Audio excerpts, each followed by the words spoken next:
जब भी बात आती थी तो एक बीमारू राज्य के रूप में आती थी। मध्य प्रदेश का नागरिक भी कहीं बाहर जाता था तो आंख से आंख मिलाकर के बात नहीं कर पाता था, तो संकोच अनुभव करता था। लेकिन शिवराज जी ने अपने इस छोटे से कार्यकाल में भी मध्य प्रदेश की शकल सूरत बदल दी है, मध्य प्रदेश को बीमारू राज्य से बाहर निकाला है और एक प्रकार से मध्य प्रदेश ने देश की बहुत बड़ी सेवा की और इसलिए शिवराज जी अनेक अनेक अभिनंदन के अधिकारी हैं।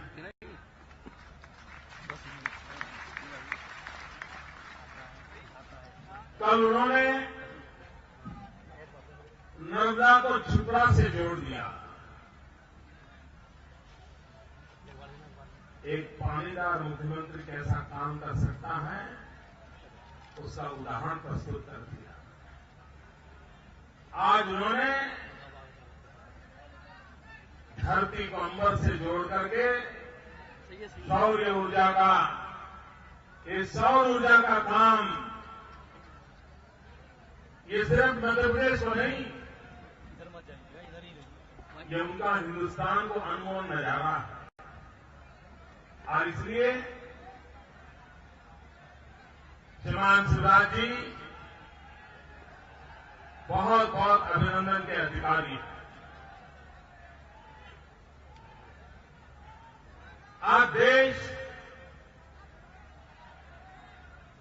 अनेक संकटों से गुजर रहा है। अब यहां जितने हमारे पुराने साथी मिले वो मेरे कान में कोई न कोई चीज डाल रहे हैं। कोई किसान के फसल बीमा की चिंता कर रहा था, कोई ओपीएम के खेडूतों की चिंता चर्चा कर रहा था। यहां कोई समस्या है क्या? वहां सुनाई नहीं देता है भाई किस तरह।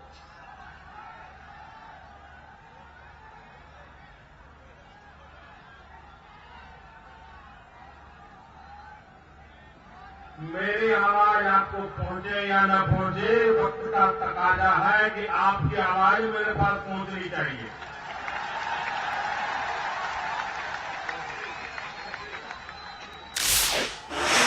कोई मेरे कान में फसल बीमा योजना की चिंता जताता था आकर के, कोई ओपीएम की खेती के कारण दिल्ली सरकार के जो रवैये हैं उससे हमारा किसान कितना परेशान हो रहा है उसकी बात कर रहा था। कोई बीएसएफ के जवान अपनी कठिनाई के लिए ज्ञापन भेज रहे हैं। लगता ऐसा है कि सबने मान लिया कि अब आगे काम किसको करना है।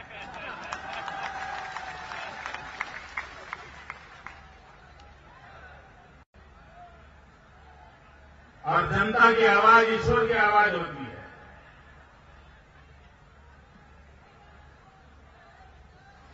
देश ने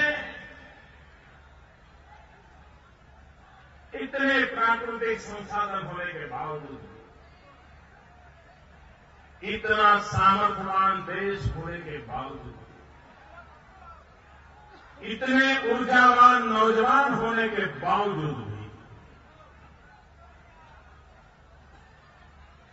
21वीं सदी में तेज गति से हिंदुस्तान को उड़ना था, दौड़ना था।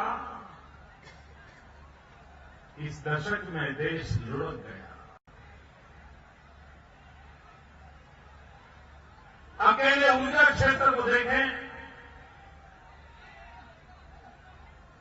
भाइयों बहनों,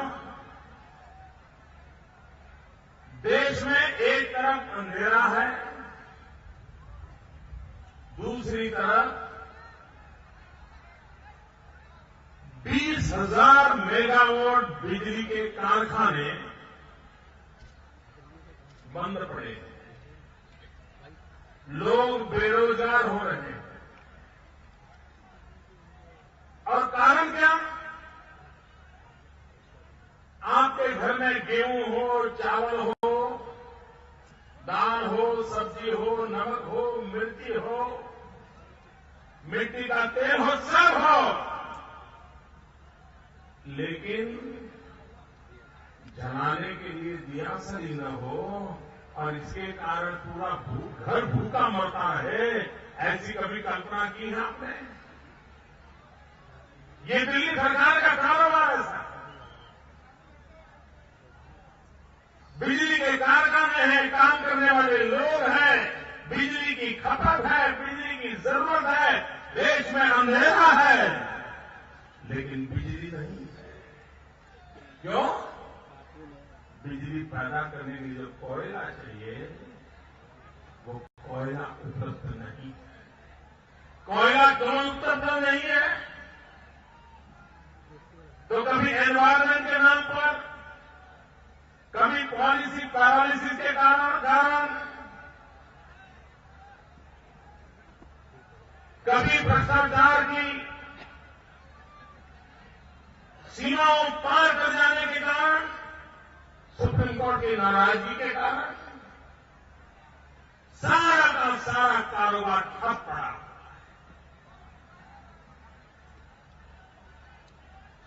अगर हमें देश में औद्योगिक विकास करना है तो ऊर्जा उसकी एक प्रमुख प्राथमिक आवश्यकता होती है। लेकिन अगर इंफ्रास्ट्रक्चर का एक महत्वपूर्ण पहलू ऊर्जा, उसके प्रति अगर इतनी उदासीनता बरती जाएगी तो न कारखाने लगेंगे, न नौजवान को रोजगार मिलेगा और न ही भारत के विकास के सपने पूरे हो सकते हैं। भाइयों बहनों, डॉलर की तुलना में हमारा रुपया लुढ़कता चला जाएगा और इतिहास में कभी इतना नीचे नहीं गया, इतना हमारा रुपये की कीमत नीचे गई। करंट अकाउंट डेफिसिट समस्या का कारण बन गई। क्यों? तो एक्सपोर्ट की तुलना में इंपोर्ट बढ़ गया और इंपोर्ट बढ़ा तो किस चीज का बढ़ा? भाइयों बहनों, कोयले का इंपोर्ट बढ़ गया, कोयले का इंपोर्ट बढ़ गया और देश पर इतना बड़ा बोझ आकर के गिर गया। कोयले की खदानें हैं, हमारे पास कोयला है, भारत के पास कोयला रिजर्व में कोई कमी नहीं है, लेकिन दिल्ली सरकार में दम नहीं है। और उसी का नतीजा भारत को आर्थिक रूप से सामर्थ्यवान अगर बनाना है तो एनर्जी के क्षेत्र में हमें स्वावलंबी होने की दिशा में एक रणनीति तय करनी होगी, योजना बनानी होगी, एक मिशन मोड पे काम करना होगा। भाइयों बहनों, आज के युग में पावर सेक्टर का महत्व बहुत बढ़ गया। पावर एक महत्वपूर्ण पहलू है, लेकिन पावर की तरफ देखने में अंतर है। हम जिस परंपरा में पले बढ़े हैं, चाहे नरेंद्र मोदी हो या शिवराज जी हो, हम जब इस ऊर्जा के क्षेत्र को, पावर सेक्टर को देखते हैं तो हमारा कमिटमेंट होता है पावर टू एम्पावर पीपल। लेकिन दिल्ली में बैठे हुए लोग, उनके लिए पावर की परिभाषा अलग है। उनके लिए तो एब्सोल्यूट पावर, करप्ट एब्सोल्यूट। उनके लिए पावर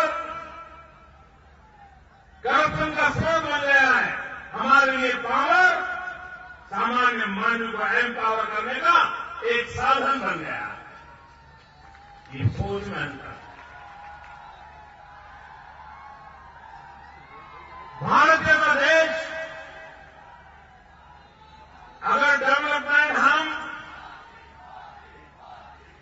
अगर हम डेवलपमेंट एनवायरमेंट फ्रेंडली नहीं करते हैं, विकास और प्रकृति पर्यावरण की रक्षा नहीं करते हैं, तो विकास हमारे लिए भी संकट बन सकता है। और एनवायरमेंट फ्रेंडली विकास का एक सबसे बड़ा माध्यम है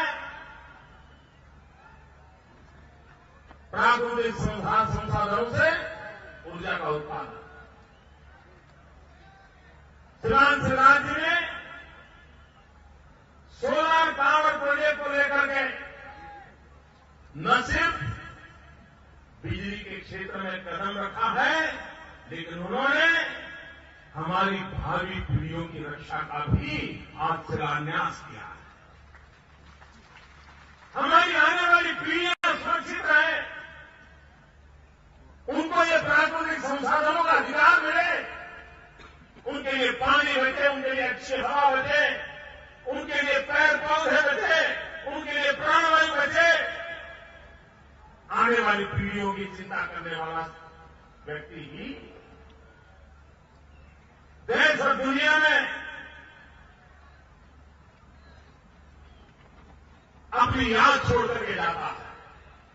और इसलिए मैं कहता हूं, कल का और आज का शिवराज जी के दोनों इनिशिएटिव वो सिर्फ आज के मध्य प्रदेश का भला करने जैसा नहीं, वो आने वाली पीढ़ियों का भी भला करने वाला काम, इतना महान काम आपने किया। और इसकी तुलना उपलब्धना होनी चाहिए। इसकी तुलना इस बात पर नहीं होनी चाहिए कि कितने घरों में लट्टू जलेगा और कितने घर गांव में बिजली के खंभे पर लट्टू जलेगा। इतना सीमित हेतु से इस महान काम को नहीं देखा जा सकता। भाइयों बहनों, हमारे देश, अगर पूरे देश का चित्र को जरा सामने लें, तो परमात्मा ने कितनी उत्तम व्यवस्था हमारे लिए की है। लेकिन दुर्भाग्य से 60 साल तक शासकों ने न कभी हमारी सामर्थ्य को जानने की कोशिश की है, न इस सामर्थ्य को विकास के लिए काम में लाने की चिंता की। हमारा पूर्वी हिंदुस्तान, जहां पहाड़ हैं, जहां ज्यादा बारिश है, वहां बहुत बड़ी मात्रा में पानी है, हाइड्रो पावर जनरेशन के लिए ये हिंदुस्तान का पूर्वी पट एक प्रकार से स्वर्ग भूमि है। हमारा समुद्र तट, ईश्वर ने एक ऐसी व्यवस्था की है कि पश्चिम की तरफ चले जाए और हिंदुस्तान के नीचे की तरफ चले जाए, तो हमारा समुद्र तट विंड एनर्जी के लिए, पवन ऊर्जा के लिए एक उत्तम ईश्वर की सौगात है। और हिंदुस्तान के प्लेन इलाके में चले जाएं, गुजरात और राजस्थान की मरुभूमि में चले जाएं, तो वहां पर ईश्वर ने सौर ऊर्जा के लिए हमें बहुत बड़ी प्राकृतिक सौगात दी हुई है। अगर भारत के नीति निर्धारकों ने हिंदुस्तान के इन 3 प्रमुख हिस्सों को, उसकी उस ऊर्जावान बाबतों को ध्यान में रख करके ऊर्जा संबंधित अगर नीतियां बनाई होती, तो शायद न हिंदुस्तान को कहीं से कोयला निकालना पड़ता, न ही हिंदुस्तान को कभी गैस और पेट्रोलियम सेक्टर का इतना इंपोर्ट करना पड़ता, और न ही भारत को कभी अंधेरे में जीने के लिए मजबूर होना पड़ता। भाई बहनों, ये सूरज शिवराज के मुख्यमंत्री बने उसके बाद तपने लगा क्या? पहले तपता था नहीं तपता था? पहले सूरज निकलता था नहीं निकलता था? लेकिन पुरानी सरकारों को समझ नहीं आया सूरज का उपयोग हो सकता है। शिवराज जी को समझ आया ये तपता सूरज ही मेरे नौजवानों के भाग्य को तपा सकता है।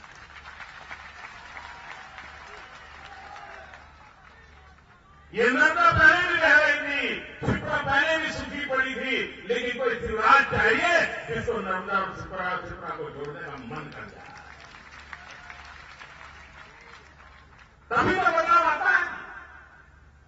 और इसी के कारण आज मध्य प्रदेश बीमारू राज्य से बाहर निकल गया। मध्य प्रदेश ने कृषि क्रांति करके पूरे हिंदुस्तान में नाम रोशन किया है और पूरे देश के किसानों को एक नई प्रेरणा दी है। एक समय था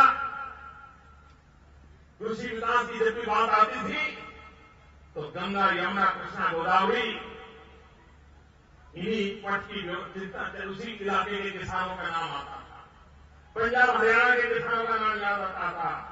पहली बार हिंदुस्तान के कृषि विकास में 3 उन राज्यों का नाम आया है जो कभी कृषि के क्षेत्र में नाम नहीं कमाया था। वो है छत्तीसगढ़, वो है मध्य प्रदेश और वो है गुजरात। जहां कृषि उत्पादन की संभावनाएं बहुत कम थी, जो छत्तीसगढ़ बाहर से चावल न आए तो भूखा रहता था, वो छत्तीसगढ़ आज हिंदुस्तान के 4 राज्यों को चावल खिला रहा है।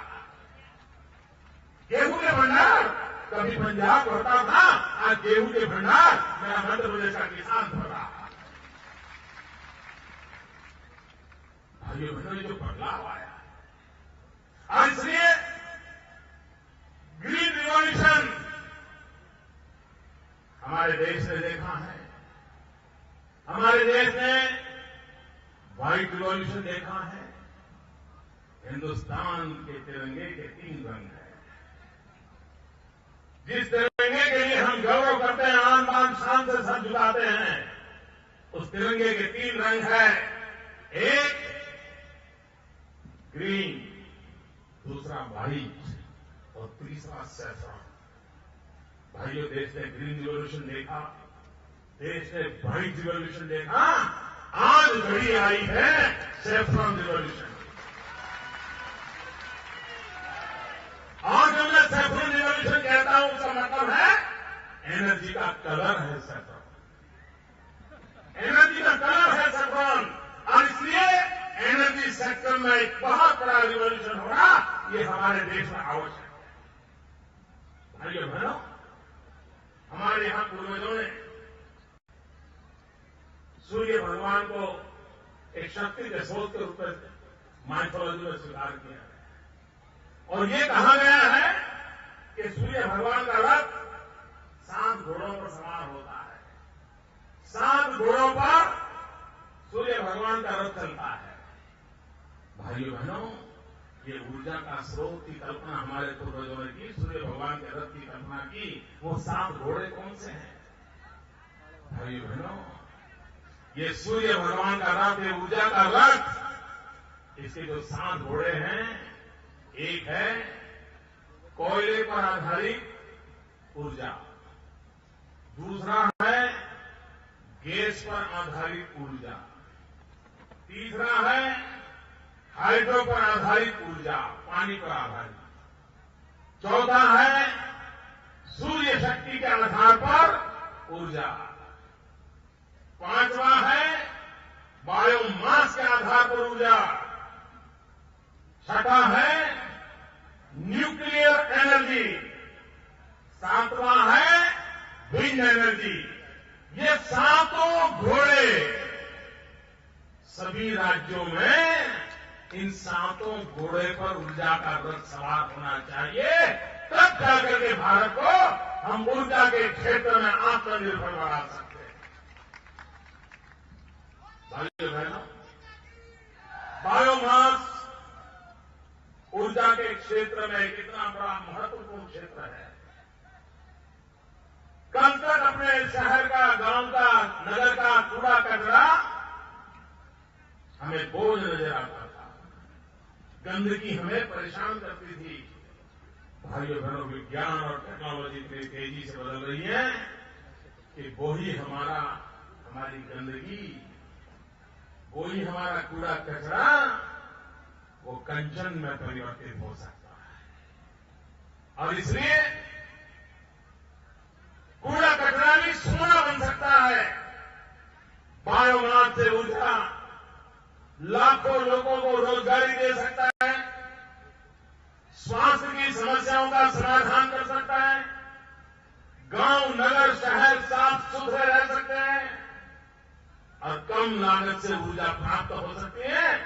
जिस प्रकार से विंड एनर्जी का महत्व बढ़ा है, जिस प्रकार से सोलर एनर्जी का महत्व बढ़ा है, उसी प्रकार से हिंदुस्तान के हर कोने में बायोमास आधारित एनर्जी, उस पर भी हमें बल देने की आवश्यकता है। आने वाले दिनों में अच्छा होता भारत सरकार ऊर्जा के सभी क्षेत्रों को लेकर के एक क्यूम्युलेटिव सोच के साथ, एक होलिस्टिक अप्रोच के साथ भारत की वर्तमान जो संसाधन है, उन संसाधनों के आधार पर अगर ऊर्जा का मैप बना देते तो भाइयों बहनों, हमारे लिए अपने संसाधनों प्रभुत्व के माध्यम से हम ऊर्जा के क्षेत्र में एक बहुत बड़ी ताकत के रूप में उभर सकते हैं। लेकिन भाइयों बहनों, ये टुकड़ों में सोचने वाले लोग, चुनाव तक सीमित सोच रखने वाले लोग देश के लंबे समय के भाग्य की नींव नहीं डाल सकते। उस मूलभूत परिवर्तन की आवश्यकता है और उस मूलभूत परिवर्तन को लेकर के भारतीय जनता पार्टी की सरकार जहां जहां पर है, भाइयों बहनों, मध्य प्रदेश ने देख लिया है कि आपकी सारी समस्याओं का समाधान विकास ही है। विकास होगा तो नौजवान को रोजगार मिलेगा, विकास होगा तो गांव गली में सुविधाएं बढ़ेगी, विकास होगा तो गरीब के जीवन में परिवर्तन आएगा, क्वालिटी ऑफ लाइफ इसमें परिवर्तन आएगा। और इसे हम लोगों का पूरा फल भारतीय जनता पार्टी की सभी सरकारों का एक ही मंत्र है, विकास। और उस विकास के मंत्र में शिवराज जी ने मध्य प्रदेश के लोगों के दिल जीत लिए है। भाइयों बहनों, मध्य प्रदेश के लोगों का मैं अभिनंदन करता हूं। उन्होंने विकास के मुद्दे पर जन समर्थन दिया और शिवराज जी का ताकत बढ़ा दी, उनका हौसला भी बुलंद कर दिया है और पहले दौड़ते थे उससे भी ज्यादा तेज गति से दौड़ेंगे, ये मुझे पूरा विश्वास है। भाइयों बहनों, मैं अधिक समय और विषयों पर जाना नहीं चाहता हूं। आपके बीच जाने का अवसर मिला, मैं फिर एक बार मध्य प्रदेश सरकार का बहुत आभारी हूं और ऊर्जा के क्षेत्र में भारत आत्मनिर्भर स्वावलंबी बने, उस दिशा में कोई मुश्किल काम नहीं है। थोड़े से कदम उठाएं, हम स्थितियों को बदल सकते हैं। मैं शिवराज जी को फिर एक बार, उनकी पूरी टीम को फिर एक बार, आने वाली पीढ़ियों के लिए, उनके कल्याण के लिए, उनको सुखमय जिंदगी के लिए आज इस धरती पर एक महत्वपूर्ण नींव डाली है, इसके लिए मैं उनको बहुत बहुत बधाई देता हूं। जय मेरे साथ बोले भारत माता की। ऐसे नहीं पूरी